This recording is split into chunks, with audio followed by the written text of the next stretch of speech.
Welcome everyone to part 2 of our 4x8-bridges Missions and Ambitions Talks, a series of live streamed conversations about art in the Bay Area today. My name is Kelly Huang, and on behalf of the founding committee of 8 Bridges, I'm excited to introduce our event this morning. We are named for the 8 bridges that connect the San Francisco Bay Area. Our platform was developed to come together in these socially distant times. Traditionally, we gather at this time of year for San Francisco Arts Week, a ritual established by the beloved Fog Art Fair and more recently Untitled. Since we can't get together in person, we wanted to gather virtually. In that spirit, 8 Bridges is thrilled to present 36 galleries for this week-long presentation of 4x8 Bridges.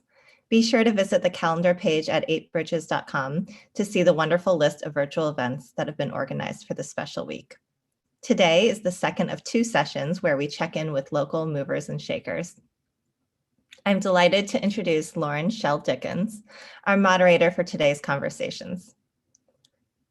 Lauren is a senior curator at the San Jose Museum of Art. Since joining the museum in 2016, she has curated solo exhibitions such as Undersoul, Jay DeFeo in 2019, Diana El Hadid, Liquid City in 2017, Withdrawn Arms, Glen and Tommy Smith in 2019, Woody de Othello, Breathing Room in 2019, and co-organized the first major mid-career survey of Rena Banerjee called Rena Banerjee, Make Me a Summary of the World in 2019, which is currently on a national tour. Lauren's next project is a digital commission with Oakland-based artist Sophia Cordova, premiering on February 4th. Prior to her time at the San Jose Museum, Lauren held curatorial positions at the National Gallery of Art and the Corcoran Gallery of Art in Washington, D.C. Her public project with the Propeller Group was awarded the 2018 Creative Impact Award by the City of San Jose, and she is the 2019 Warhol Curatorial Research Fellow and a recipient of the Fellows of Contemporary Art 2022 Curators Award. Lauren will be speaking today with Sophia Kinell, the lead for Phillips Auction House in the Bay Area. Phillips is an international auction house specializing in contemporary art, design, and other collectibles. Daphne Palmer, director and partner at Fraenkel Gallery, founded in 1979 by Jeffrey Fraenkel. Fraenkel Gallery specializes in photography and its relation to other media. Chris Perez, owner of Ratio 3, founded in 2004, Ratio 3 Gallery is a contemporary gallery in the Mission District. Elizabeth Sullivan, president of Pace Palo Alto. Pace is an international gallery with 8 locations worldwide, and its Palo Alto space opened in 2014. And Sarah Wendell Sherrill, co-founder and co-CEO of Lobus. Lobus consolidates objective data about the art market with sophisticated software. Lobus streamlines workflows, unlocks opportunities, and enhances productivity for everyone who interacts with art, from administrators to advisors, creators, and collectors. Lauren will speak with each of the panelists individually for about 8 to 10 minutes, followed by a short Q&A session with all participants. Please pose your questions using the Q&A box at the bottom of your screen throughout the talks today. And now I'll turn it over to Lauren Schell Dickens to get our conversation started. Thank you, Lauren. Thanks so much, Kelly. And thank you to everyone at 8 Bridges for inviting me to participate in these mini conversations. I'm so excited to do so. And I just wanted to share that in some of these conversations in preparation for today, I have been so genuinely impressed by the energy and the passion, the focus on community care brought to this moment by you here in the Bay Area. And, you know, it's felt so hard for some of us to act in this moment, but in fact, there's so much going on and there's so much to look forward to. And let's just celebrate for a moment that we can all gather today and nobody had to sit in traffic. So with that, Sophia, why don't you join me and we'll get started. Hi, Sophia. Hey, Lauren. Hi. I'm well, thanks. Thanks for doing this with us. Great to see you. I am delighted. And I think it's great to start with you. You know, you're a representative of Phillips Auction House, which I think is sort of an outlier in the program a little bit. And we don't really think of auction houses as necessarily playing a role in a local art market, but in fact, it can, you know, play an extremely important role. So can you talk about the role of Phillips in energizing our local market here? Sure. So my role here in the Bay Area as the representative for Phillips is essentially to bring the full breadth of Phillips expertise to our market. This means helping sellers sell, buyers buy, whether that's at auction or via private sales, valuing art and offering appraisals to anyone who needs one, and driving partnerships with local institutions and initiatives much like 8 bridges. So I'm lucky in that I get to work with and support virtually everyone in our local art world orbit, collectors, advisors, dealers, museums. It's one of the reasons I love what I do so much because it's incredibly dynamic. And Phillips is unique too in this space in that we're the only auction house to focus exclusively on art from the 20th and 21st centuries, which means our team maintains a very active pulse on what's happening in the current market now, both locally and globally. And we have quite an impressive track record of introducing many artists to auction, some big names like Mark Bradford. But even in our most recent contemporary sales in New York, we had 10 artists that were brand new to auction. And this is meaningful because the industry looks to the auction houses to gauge the health of the overall market. And you want the auctions to do well. It's good for everyone. And what specifically was the role in Phillips in 8 bridges? Sure. So Phillips is an official sponsor of 8 bridges, and we're supporting philanthropically. Each month, the platform spotlights an important Bay Area nonprofit, and Phillips is essentially leading the charge there with an initial give to each of those beneficiaries each month. So for our inaugural month of October, it was MOAD here in San Francisco. In November, it was Creative Growth in Oakland. In December, Headland Center for the Arts in Marin. And this month, we're featuring Tipping Point. I love that coming together to support the small nonprofits in the area. You know, they're small, but play such an important role in the ecosystem of the arts here. I wanted Totally. to ask, No, I was just going to say that's part of the mission of 8 bridges too, is to shine a light on the important work that some of these guys are doing. And I think Creative Growth is a good example. I don't know if you all read the article that was featured in the New Yorker on them, but it was incredible. And that was the inspiration behind featuring them as a beneficiary. I wanted to ask, I don't want to focus on challenges too much, but I do want to ask if there are any challenges during this past year that have maybe changed or reinforced your mission, both at Phillips and personally. Sure. Many, as we all know, but I think also within that, a lot of silver linings. Personally, I feel it's brought many of us in the industry closer together here locally. 8 bridges is a manifestation of that. And at Phillips, we're a contemporary auction house. So everything we do is very much focused on the now and the next and on innovation. It's interesting, actually, when you think about it, the auction model, has been around since ancient times, and a large part of that magic that auctions can cultivate and generate is a result of gathering large amounts of people and potential bidders in one room, which obviously was not possible last year. So to translate that experience to a digital realm was not an easy feat, but I do think that Phillips was able to do it quite flawlessly and seamlessly, mostly because we had many of the pieces already in place, right? The art market is more global than ever, and in order to service the broadest number of people, we were already, enabling collectors to live stream our auctions and bid right from their mobile devices. So there were a lot of tools already there in the foundation that I think allowed us to, to really meet the moment. And in many ways, I think 2020 just was a sort of catalyst for this digital innovation, which is great. And is some of that gonna carry forward? Definitely. The digital world is here to stay, certainly. What are you looking forward to in this coming year?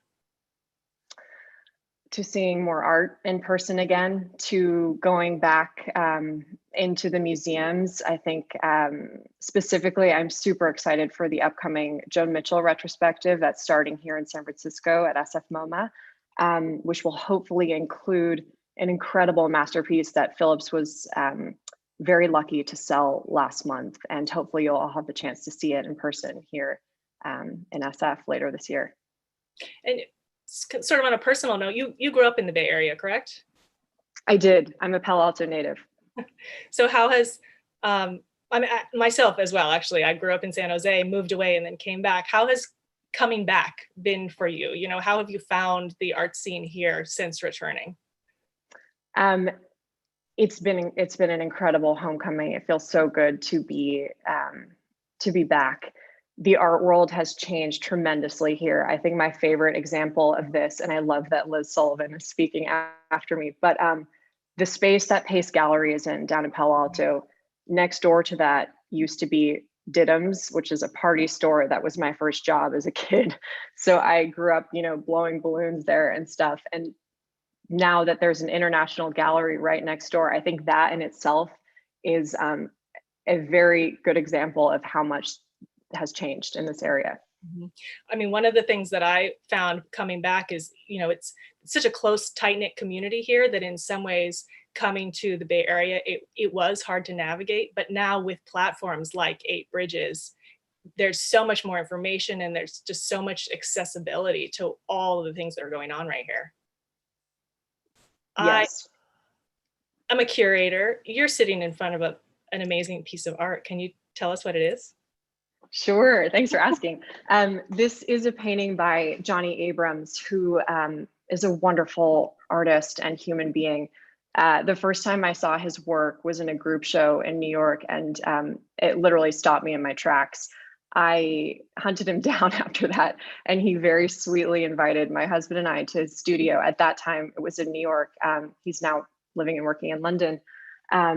But we shared a small pot of green tea, and he's just the most thoughtful, wonderful human being. And I think a lot of that you can kind of see in his work. It's deceptively simple, but there's such a meticulousness and kind of carefulness and thoughtfulness in everything he does. And it's fitting actually because he has a show up right now at Rumor Young here in San Francisco. And a couple of his works are featured on 8bridges. So you can see them in person and online. Great.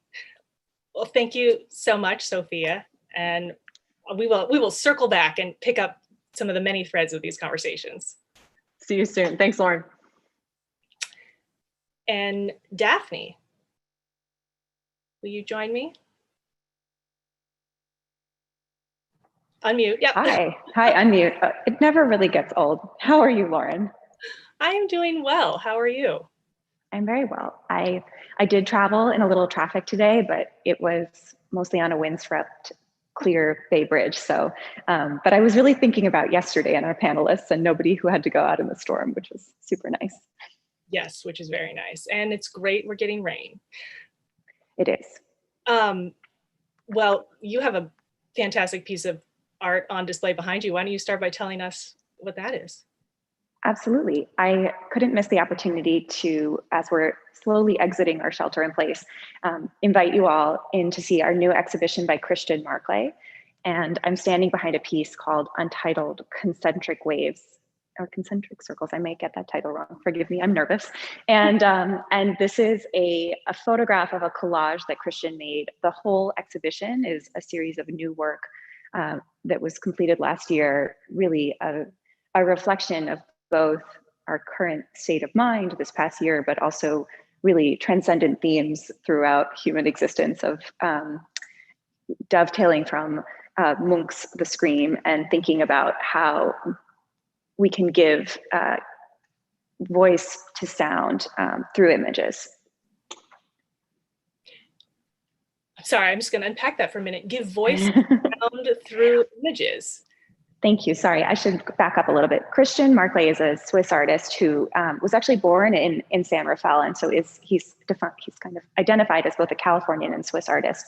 And many of us in the Bay Area may have seen his really iconic work called The Clock, which was one of the last installations at SF MoMA in 2013, right before the museum closed for construction. It was really a spectacular piece. If you can imagine, it's a little bit difficult to describe, but it was a 24-hour cinematic collage where his background as a DJ was applied to the making of the film, where he sampled clips from across cinematic history to splice together a narrative to watch the passing of time. So if you can visualize this, it was like 9 o'clock, and in Mission Impossible, Tom Cruise looks at his watch and then it cuts to Bambi or something, you know, a Disney film that remarks it's 9:02, and then cuts to Casablanca, and Ingrid Bergman says it's 9:03, and Humphrey Bogart says you've got to get on that plane, and so it goes like that for an entire 24 hours. And the remarkable thing about SF MoMA's installation was that they opened the museum up on the last weekend.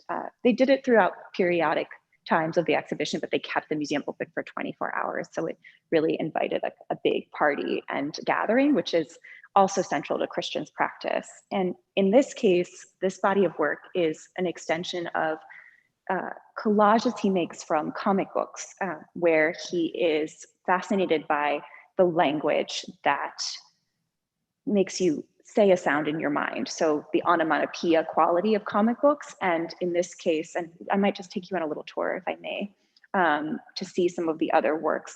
Forgive me, we're on an iPad, so I'm going to go a little bit slowly, where you can see that he is creating this silent scream graphically, but it's up to the viewer to make these associations in your mind. This is another really wonderful collage. We're going to go very slowly to get in here and see, but there are all these wonderful words in comic books that make sounds like shri and rah, and I won't play them out for you in the microphone. But the point is if anyone loves comics or you know, video games or any of these different things, how there's this visualization of sound, which is something that Christian has been really interested in throughout his career. What I really like about them, I can kind of turn around as well, pardon me, is that, for example, this is another really great image. So where you can see there is this visually sonic quality, even though there's no sound being played. How extremely cathartic and appropriate for the moment. The show just opened? Have you had some people come through? And I'm curious what people's reactions have been. Thank you. The show just opened. In fact, we finished installation the day after inauguration. So because we are still in shelter in place here in the Bay Area officially, we have been open by request. We've been lucky to be able to invite people in, but as soon as the shelter in place orders are lifted for San Francisco, we'll be open for appointments. And what we found in this time is that even if we're able to change the exhibition and shoot installation views, we're able to bring our audience into the space. And thank you for mentioning catharsis. I think this is, I received a question yesterday about, would this show have been made if we didn't just go through this last year together? And I think we would. This is not just a reflection of the COVID era, but rather kind of, I was thinking about the scene in Network where, you know, everybody opens the window and screams that I'm mad as hell and I can't take it anymore. But just this idea that we live in anxious times, and how to articulate that. And also, I think collectively, once we are all able to gather together, we might all have to go into the street and have a big group hurrah and a group scream, because, you know, we've all been holding on to so many things, and it'll be great to let it all out when we can gather together and have a really big celebration. I mean, I know it's one of the things that brings us all together that we love about art, is that it can express these emotions. And I mean, I can't imagine a better piece to be living with right now, frankly. Well, it's also, I just want to say that the fact that the show is on the walls is no small feat. Shortly as before we were to begin creating, Christian is now, though he's Swiss, based in London, and he we almost didn't make it because the crate shop, as the UK was going into lockdown themselves, the crate shop was closing down. And so the fact that they are here is really very special. And I think also what's exciting is, although I don't wish this global moment on us ever again, the fact that we are, as human beings, collectively experiencing the same thing, everywhere in the world, it is moving that Christian taps into that and really highlights that collective emotion that we're all going through, but also we're going to move beyond. I'm really excited for that. Mm-hmm. I want to kind of pivot and ask you about the gallery's specialization in photography, which, you know, has a very rich history here in the Bay Area. Ansel Adams, Dorothea Lange, you know, so many. And I'm interested in working with contemporary artists like Markley, for example, who perhaps, I don't know if he calls himself a photographer at any point, but you know, the use of photography has expanded so much. So how you approach that? Oh, and I also wanted to mention that I got to see the show that just came down, the Wardell Milan exhibition, which was so fantastic and something soul soothing about seeing artwork in person with such that has such texture and such surface, which, you know, I don't always get from straight photography. So anyways, I just wanted to hear you talk some about the way the gallery approaches the medium. Thank you. Well, let me backtrack a little bit again. The gallery was founded. Yeah, no. I'm thrilled that you asked it, because Christian's work is a perfect and really fertile place for us to have this conversation. The gallery was founded in 1979 by a remarkable 24-year-old Jeffrey Fraenkel, and he was shortly thereafter joined by the one-of-a-kind Frisch Brandt, who have been partners for over 3 decades, and it's quite remarkable. When the gallery was founded in 1979, the photography market was still coming into its own, and photography in large part was not considered a high art by many institutions, let alone the market itself. It was really still evolving. But Jeffrey and Frisch recognized very early on that photography is just a tool in an artist's kit. It doesn't belong on its own. It's a part of the greater art historical canon.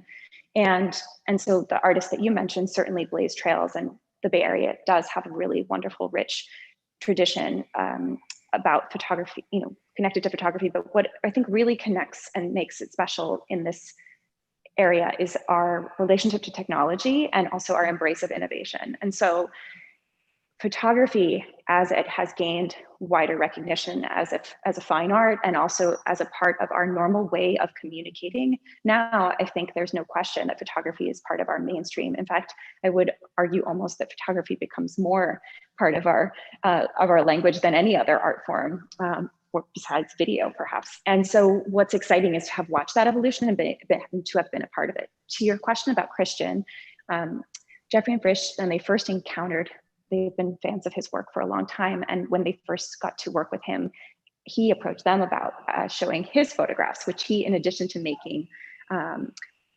sculpture, installation, multimedia works, he also is a quite accomplished photographer and really kind of a collector of images. And that body of work ended up being, even though it was the initial discussion they had, I think, if I'm getting my history correct, I think their 3rd exhibition where we showed his photographs formally.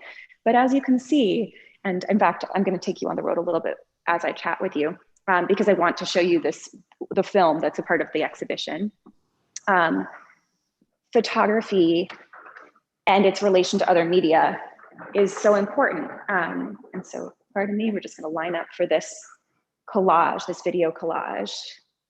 And so our mission at the gallery is to bring photography into dialogue with other media. And thank you so much for mentioning Wardell's show. Wardell Milan was our previous exhibition that opened last November and just closed. Wardell is an artist whose background is both in painting and photography. And he says that his practice, often the two disciplines are in debate with each other, and then it's difficult for him to siphon one out. And so this idea that you can be an artist but that you don't have to be specifically in one category is really central to our mission here at the gallery. And this is a wonderful work to give you an example of, or to demonstrate that thesis.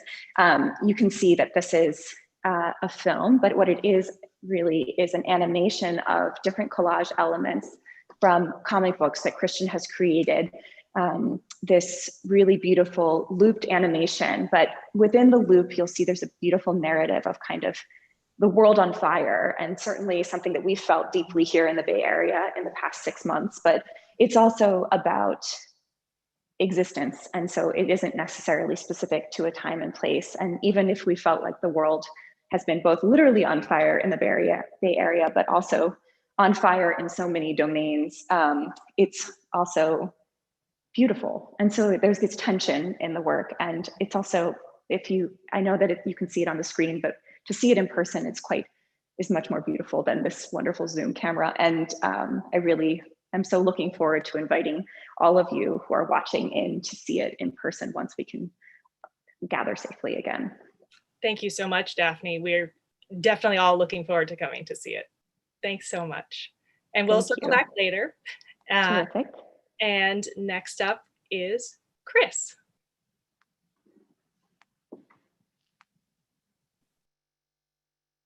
Hi, Chris. Oh, hi. How are you doing? I'm feeling good today. Good. Yeah.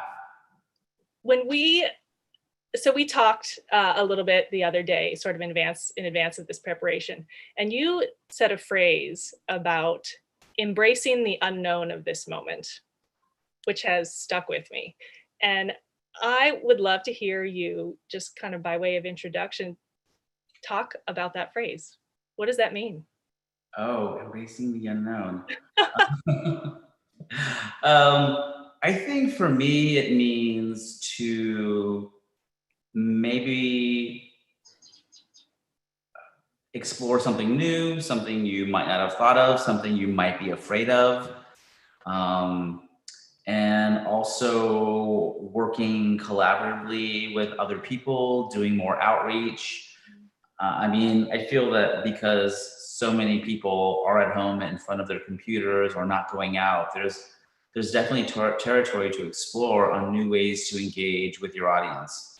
Mm-hmm, mm-hmm. And I mean, collaboration has sort of been at the heart of your program for a while, right? Could you talk about that some? Yeah, we've collaborated with many galleries and in many different ways. I mean, most obvious one is that we have Et al. Gallery as a neighbor.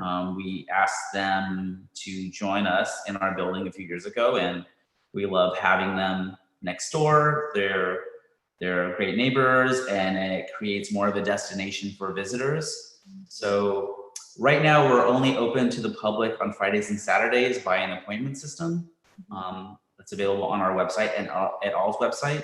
And then when you make that appointment, you get to see both galleries in that time slot. Great. I think that's a great system.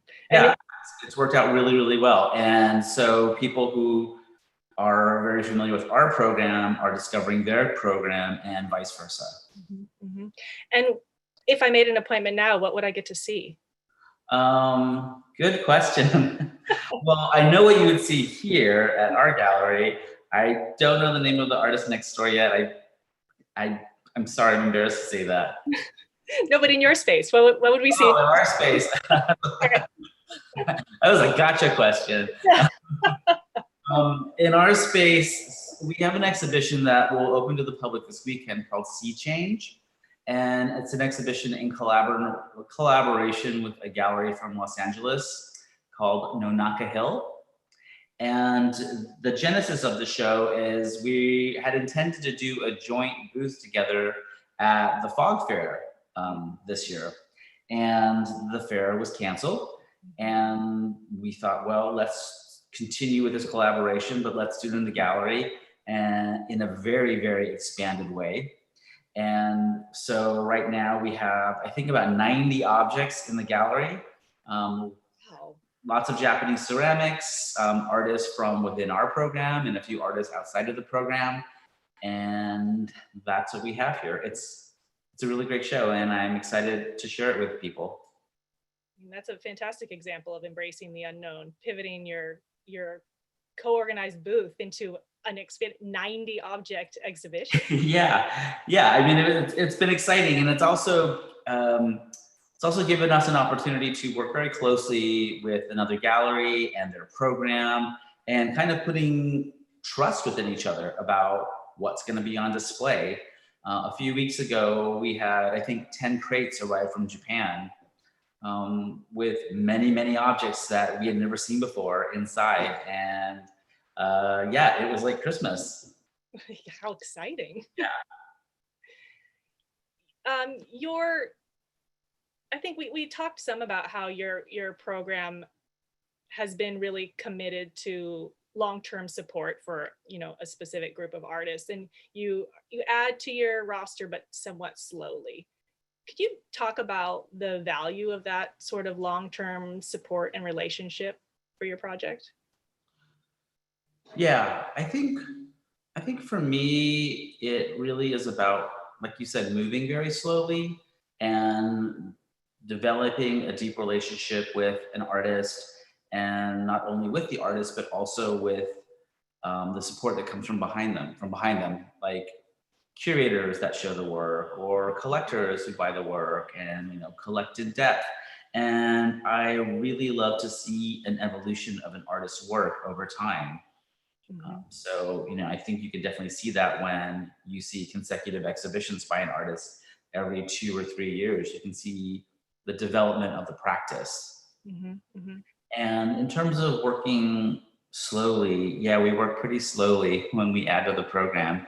No, we take our time. We like to look, we like to think, debate, talk, and watch, and then move when it seems appropriate. You know, we want it to be a two-way relationship where not only is the artist someone that we're working for, but we also want to hang out with them and be friends with them and be engaged on many levels. Do you think that kind of relationship in some way is made possible by the character of the Bay Area, kind of the close-knit communities here? Do you think that's impacted it? I think so. You know, San Francisco also moves very slowly. And it certainly gives you the opportunity to spend more time with each other, watch the seasons pass.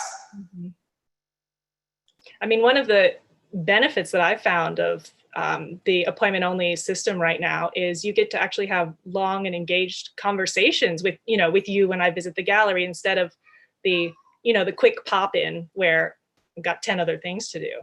Yeah, exactly. And I think it's pretty special when you get an entire gallery to yourself for half an hour, and you can not only engage with who's ever working there and speak with them, but also with the works. I mean, I think we talked about how I really believe there is no replacement for the in-person experience of seeing something. And, unfortunately, over the past year, we're engaging with everything online, but it's so much more rewarding to see something in person. And we had our spring show last year was Eddie Martinez and Sam Moyer, which was supposed to open in late March, which ended up opening in July. And so when we were finally able to start sharing it with people by appointment, people were so thankful and excited to actually finally see a piece of art in person, because they'd been forced to just engage digitally.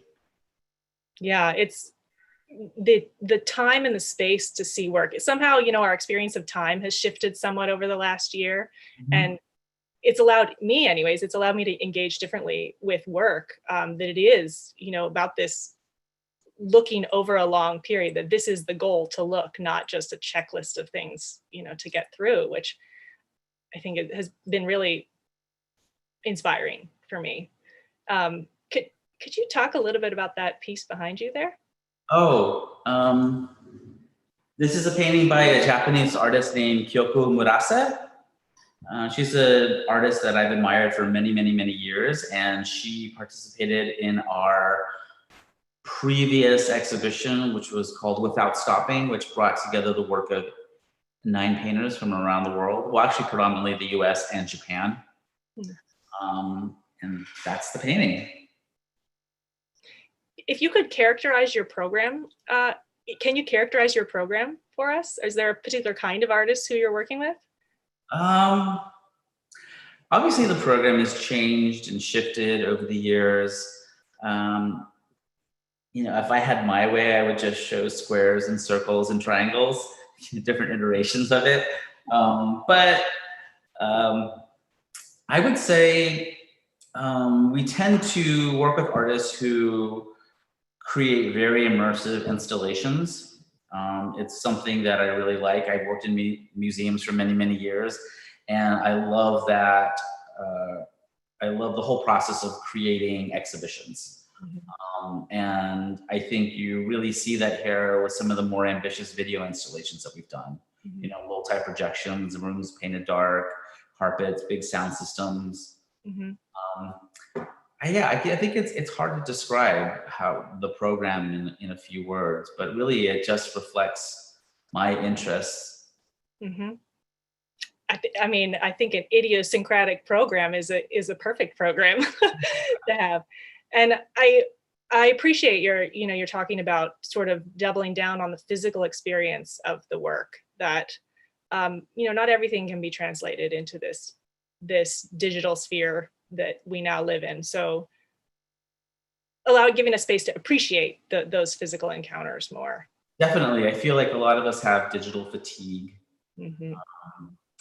And it's, as we slowly open up, I encourage everyone to go out and visit the galleries if and when you can, and see things. People are mounting exhibitions at this time, and it's, I think San Francisco's a city, also the East Bay too, we have galleries in both places, also the South Bay Pace. And it's a small enough city or area where you can, see everything in a matter of days. With that, everyone, get out there, make your appointments. Yeah. Thank you so much, Chris. Thank you. And as Chris mentioned, Pace in Palo Alto. Next up, Liz. Hi. Hi, Liz. How are you? Good. How are you doing? I'm doing well. Excellent. So Pace is, this international powerhouse. I think there's 7 or 8 locations around the world. What is it, or is there something particular about working in the Bay Area arts community? I mean, it's interesting how we got here, because I would have never expected. I mean, I always expected to be in New York all my life, but when we did a pop-up out here, it just kind of arose kind of organically, and it was just pretty amazing. We started with a pop-up in Menlo Park at an old, I'd say old Tesla car dealership, and we did 3 exhibitions, and it was really wonderful opening it up to the community, and just like the outpour of people that just really loved it. And then as time went on, we developed, we decided to, well, they actually tore down the space, but we found a space in Palo Alto, and we figured we could get more foot traffic, and we've been up and running for 5 years now, which is really exciting. So I think it's just really wonderful. It's such a destination, your space there. One of the things that makes it stand apart for me is, visiting Pace in New York, which is also a wonderful space, is not peaceful at all. It is not restful experience, but visiting you there, it's this opportunity for like an engaged conversation and to really sit with the work. I agree. Yeah. Speaking of, I see some very meditative, restful work behind you. Can you tell us what it is? Oh, yes. So I'll start with this. So as you can see, this is the one piece that has gotten us through the pandemic right now. It's a James Sherrill piece. It's a one of his medium glass works, and it's a circular shape. And what it does is you see slow variations in color for almost 3 hours. So it's a very meditative, beautiful piece. And as you know, James Sherrill is part of the light movement in California. And, I've worked with him for many years and he just amazes me all the time. It never stops. So, and then on the other side, across from the Tyrrell, if you can see, this is a Tara Donovan pin work. And she calls these she actually calls them drawings, even though it is actual little dress pins that she has morphed into shapes and they kind of fade in different directions. She also has a big show in New York right now, which is phenomenal. I've only been able to FaceTime with her, but it's really amazing. So on your days off, you come and sit in front of that Tyrrell and just. Oh, sure. Yeah. Yeah. When I really need to mellow out, I just sit there. We've been here a few times on the weekends at night just to really look at it. It's really wonderful. And is the space open right now? Do you have an exhibition on view? Yes, so we are open, of course, by appointment only, and we're open on Tuesdays through Saturday. And right now we have a Kenneth Nolan exhibition up, and we're showcasing his flare works. And this was kind of the last body of work that he did, and they're extremely sculptural works. But the show is really wonderful, and what's exciting about it too is these works that he did, which they're in the early 90s. He actually did them while he was living in California. And it was around the Santa Barbara area that he was living. So it kind of brings everything together in this really wonderful way. Oh, that's great. And that exhibition just opened? It did. We installed it, I think it was last week. Time kind of goes so quickly that I forget, but it was last week we installed it. So, and it looks great. We'll have this up till February. And then after that, we're going to do a show with Arlene Checkett. And we're showing a lot of these new sculptural works she did, which are fantastic. So it's going to be a really great show and you'll be able to walk around the sculptures. And I think she's going to paint the walls a really exciting color. So it will be very, uplifting to see. And then after that, we're doing a wonderful show with Damien Loeb, who does these amazing paintings based on pictures from NASA. So they're of the planets, Mars, the moon. So that will be really exciting too. So we've got a really great lineup and we're really excited. I mean, we wish people could come more in and, the artists, I think, really want to be more engaged and come, but it's just soon. I hope so. Yes, we are all hoping for soon. Yes.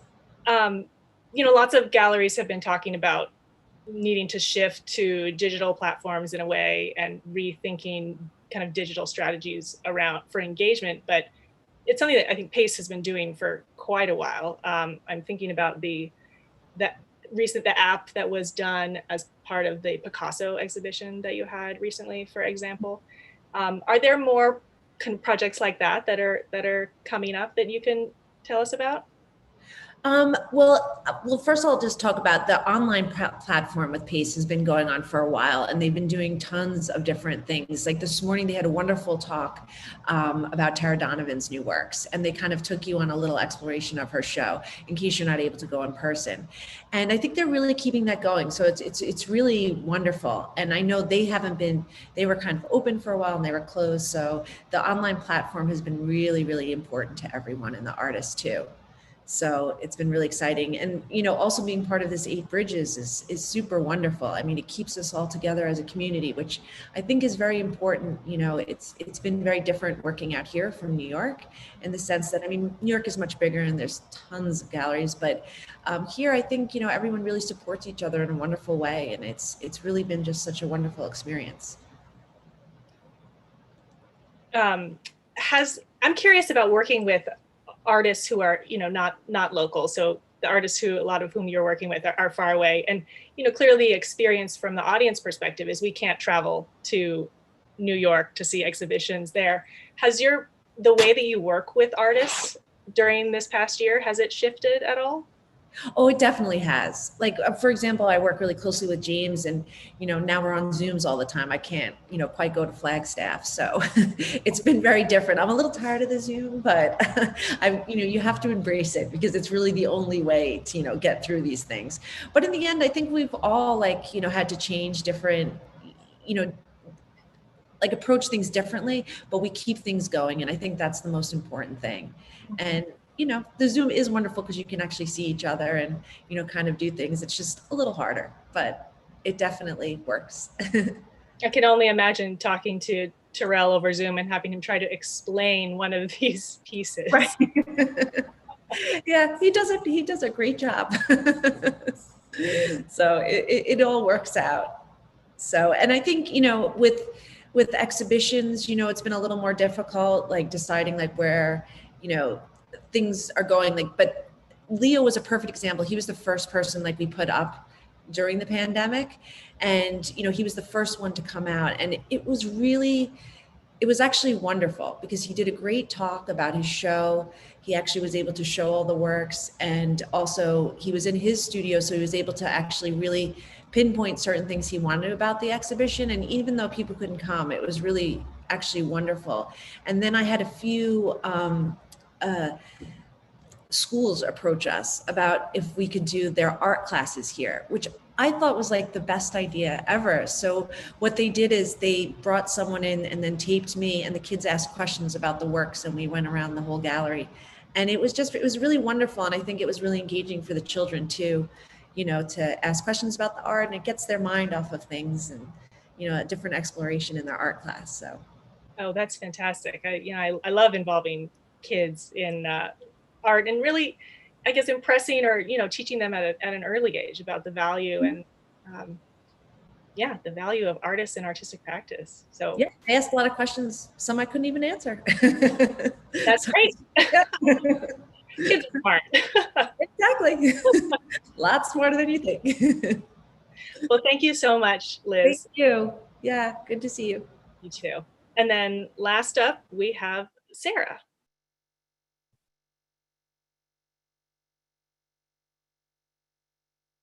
Sarah, are you? I'm here, and I can't, the host to stop my video. So, well, there we go. There you are. Hi. How are you? I'm doing well. Well, this is so fun, and it's just been so amazing listening to everybody. And I have to say, I've learned a lot on this, but I had no idea that Christian Marclay was a California artist. So Daphne, amazing to learn that. And his show, I think like the Clock, I remember in New York where there was a 3-hour line around the block. And so anyway, it's very interesting to know that he's a California native. Oh yeah, there's such a strong artistic legacy here that, constantly surprises me as well, which is what's so amazing about the quirky scene that we have here. That's awesome. So Sarah, you founded a technology company.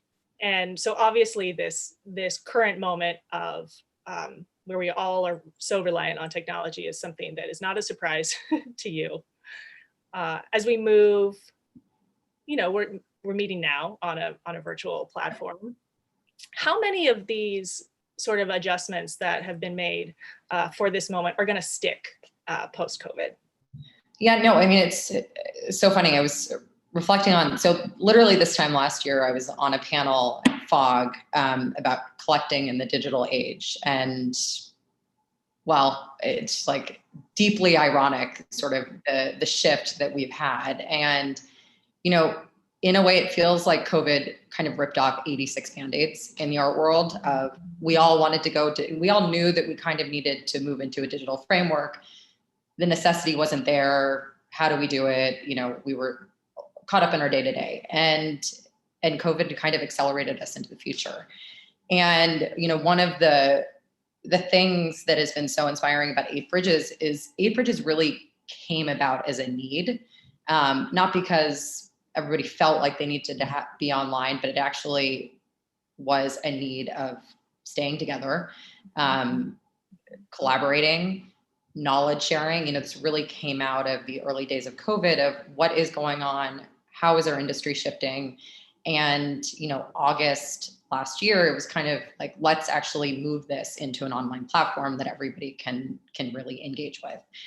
And, I think that's been a really inspiring thing. And for Lobus, our mission has always been about putting people in control of their information, right? And that means digitally. And that became very critical during this last year, where people were fragmented. They were all of a sudden separated from their servers and their paper files and their libraries. And, we did some really meaningful and important work where, we were able to partner with Cap Street and David Ireland, right? And help them move their archives into a digital database. We worked with a whole host of art advisors who were now all of a sudden in this, remote working environment, and they were getting 500 PDFs a month and art fairs and auction links, and really being able to show that in one dynamic place where they could actually talk to their clients and collaborate. And we had some families that were going through estate planning issues and had to catalog works in a remote situation. So this is all, we talk about a digital experience, and, I think the thing that I'm really excited about is I think it's a hybrid. I think we're forever in this hybrid model. Nothing replaces being in person. We are all in this world because we love physical objects and human connection and relationships. But, how does the sort of digital infrastructure behind that make all of our lives just a little bit easier? Mm-hmm. Yeah, I wonder how kind of lessons of this time are going to carry forward. And I mean, I made the joke early about traffic, but traffic is a hindrance to gathering. So how much of this gathering online is going to continue, and how it's going to continue to change? Well, totally. And one of the talks that really caught my eye in this sort of 8bridges week was one that Pamela Walsh is doing with one of her artists based, Craig Wendell, out of Sydney. And so we never would have had an experience before where I would be sitting in San Francisco. Mm-hmm. I could hear a talk with a gallerist in Palo Alto who is connecting to their artist in Sydney. And I think that's a really powerful mechanism. And, another anecdote to share was, I'm on the board of the Noguchi Museum in New York.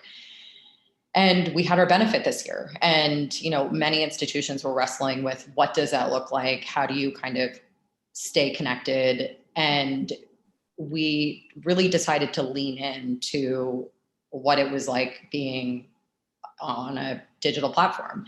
And we had, typically the event is a couple hundred people because the capacity of the museum is not that high. It's, honoring great sort of visionaries in the field, but you never get to hear from them. They do a little introduction and then they're at their table. And this year, it was David Adjaye and Saiko Gong, and it was an hour of hearing them and talking to them. And, we had many, many, many more people that were able to participate in that. And those are the things I think that are really, really exciting to see. Yeah, these platforms that connect us to, 8bridges, both it connects our Bay Area scene to this global market, right?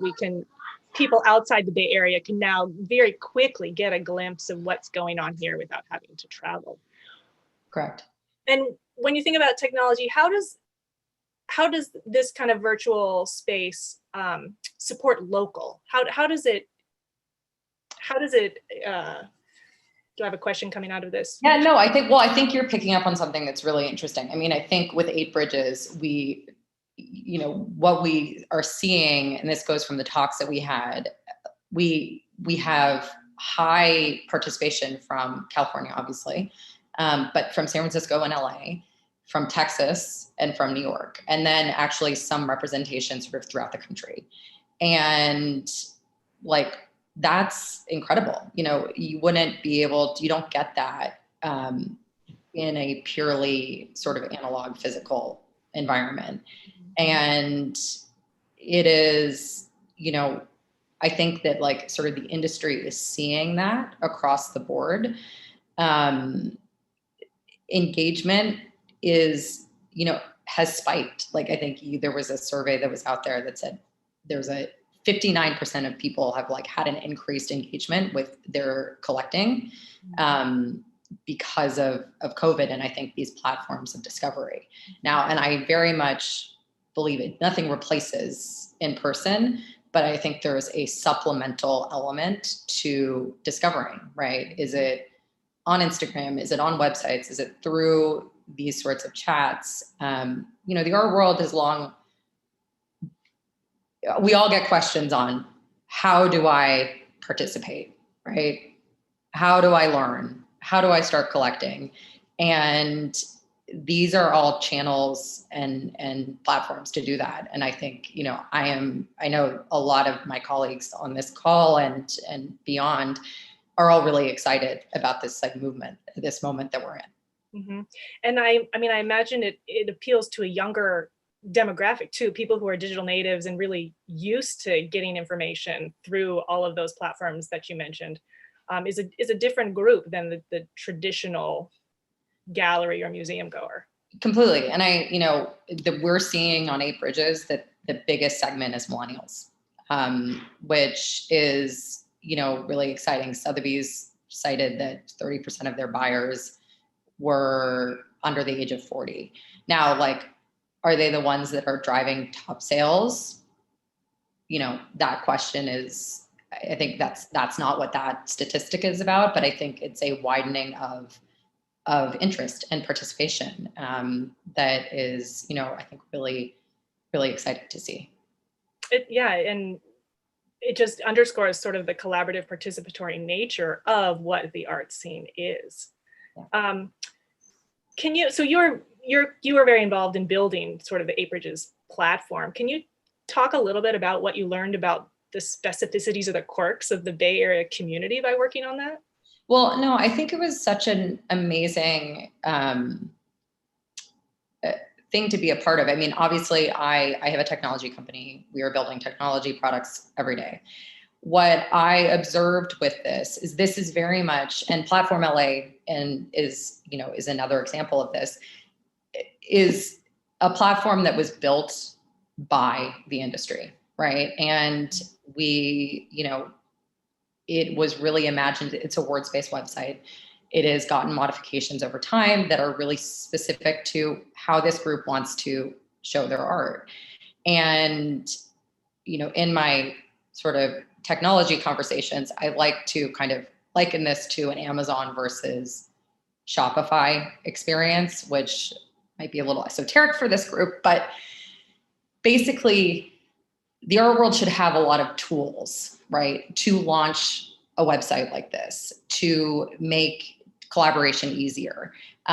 It's not about having a one size fits all. That's not how the art industry is going to work, right? Galleries have a very specific perspective. They have a viewpoint. They have a program that is very much a part of their identity and why people collect from them and from the artists in that stable. And technology needs to be there to supplement that, but not to override that experience. That is very well said. Thank you so much, Sarah. I'm afraid that we have to stop, but I want to invite all of the panelists to come back, show us your lovely faces for a rather quick Q&A.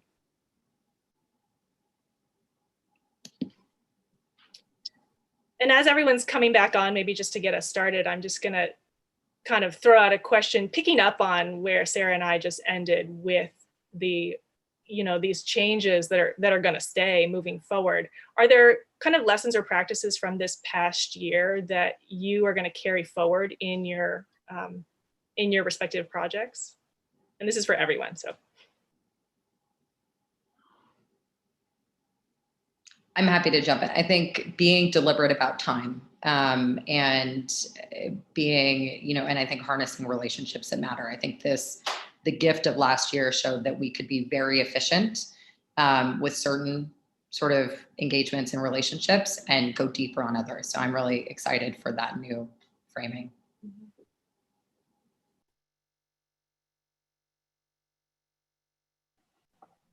I also wanted to say that I think one lesson we really loved, Liz, when you were talking about teaching art to students, I think, or the opportunity to speak with an artist in Australia when you live in California, that potential and possibility for education and inviting people who live far away, who might never be able to come to San Francisco, to offer that opportunity has been so rewarding for us, and one that we're really excited to continue going forward.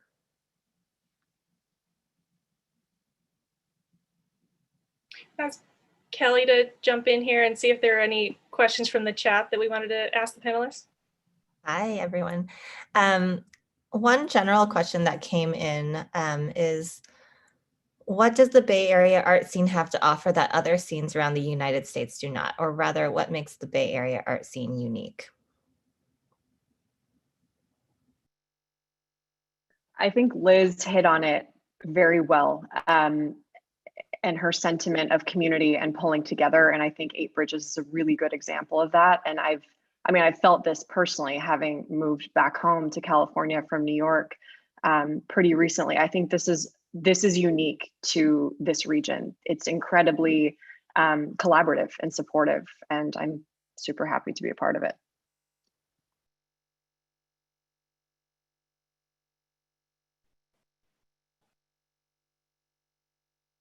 Okay, and one more question. How will this current economic downturn affect the art or gallery scene in San Francisco? Concurrently, would an economic downturn help the voices being expressed in San Francisco?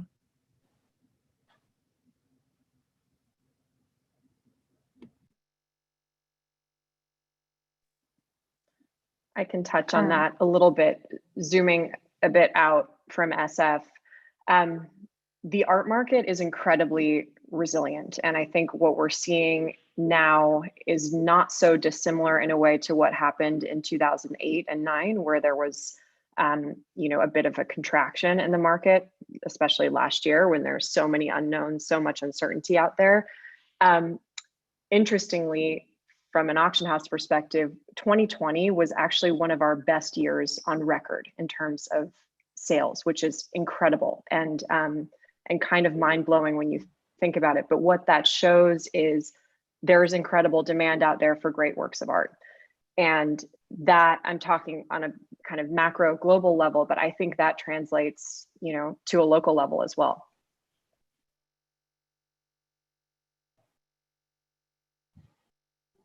And I think, one thing we talk a lot about at 8 Bridges, but I think we're about to go into, I think coming out of COVID, there's a lot of energy.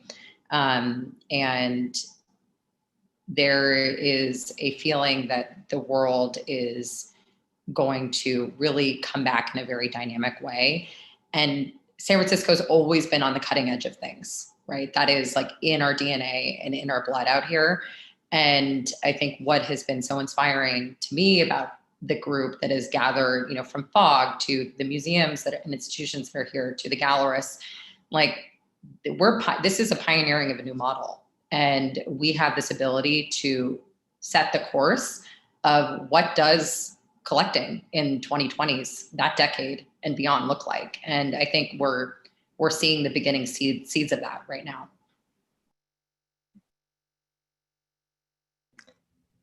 There's one last question that I'd love to get everyone to weigh in on, and then we'll probably have to wrap it up as we're a little over time today. But the question is from Matthew: is there a risk that emphasizing the tech side of the Bay Area art scene may have a downside, and how to guard against that? And I think the larger question is, as we have all had to shift so much towards viewing art on our screens, what effect does that have, negative or positive?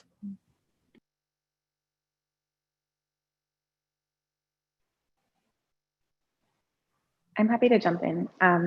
I think that in terms of the tech side, we're really grateful that these tools exist, because we were so lucky that the infrastructure was already there and we could just pivot really quickly to being, to doing what we're doing now. And originally with 8 Bridges, when we thought about this week, we thought it would actually be a big push to emphasize the whole community to go and see shows in person. But of course, when the shelter in place went into effect, we learned that we would have to all be on Zoom. And while that was devastating to us, we also were grateful that we could.